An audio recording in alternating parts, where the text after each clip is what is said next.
Hello, Bible readers. It is Friday, December 4th. We're reading from Acts chapter 16, verses 11 through 40, and then Psalm 81, 88, 92, 93. Acts, did you notice how Luke changes the point of view to we? Like, what's going on there? Was Luke himself there?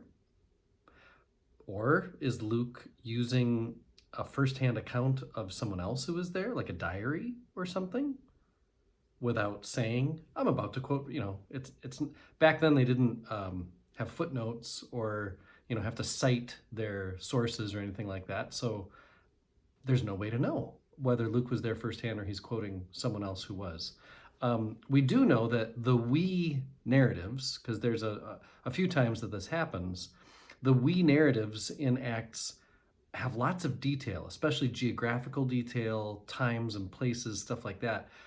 But they don't have much impact on the development of what the story of Acts means.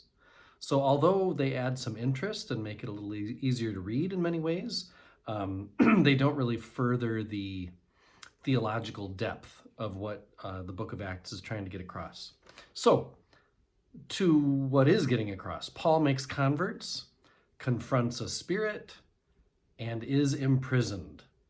Again, I mean, it's another pattern, right? Luke is full of these patterns and typical themes. Another pattern, or at least a theme this time, we see with Lydia.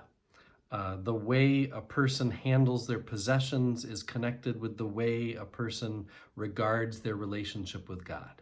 Luke lifts this dynamic up many times throughout his gospel and the book of Acts, right? Lydia is open-hearted and generous, despite being wealthy, whereas the slave girls' owners, they are not generous or open-hearted. And so obviously Lydia is deemed to be spiritually well. The slave girls' owners are not. Last thing, Paul, you'll notice, invokes Roman citizenship. We're going to talk more about this when we get into his own letters.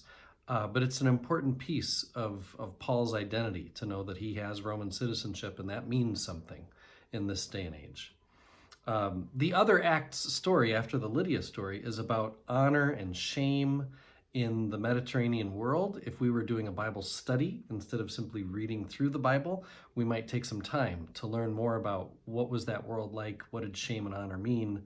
And the last thing I'll say about the Acts readings today, notice how Paul's ministry, like my ministry and like your ministry, it's full of unplanned, spontaneous, and even accidental occasions of proclamation and work in the Spirit. Stuff pops up. And so Paul is responding to things as they pop up. It's a good model for us. Okay, the Psalms, I'm just going to name something about each one here. Psalm 81. Psalm 81 affirms that God is not some abstract idea who remains distant or aloof. God is moved and is affected by what we do and don't do. And here we hear God saying, listen. Listen, Israel. Here's what I'm saying to you. So that's, good to remember that God does see and care what we do and don't do. Psalm 88.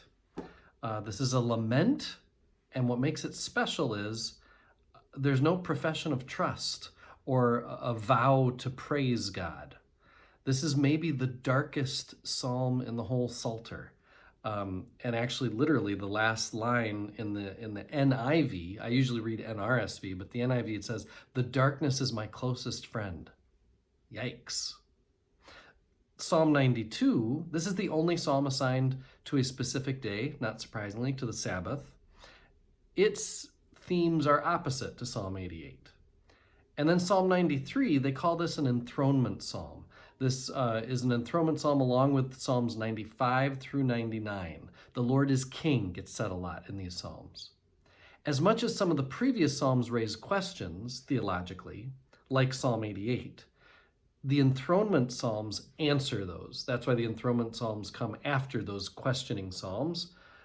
Basically, these enthronement psalms are saying, the Lord's got this because the Lord is King. I am one with my God. My God is with us. My God is with all of us at all times and in all places.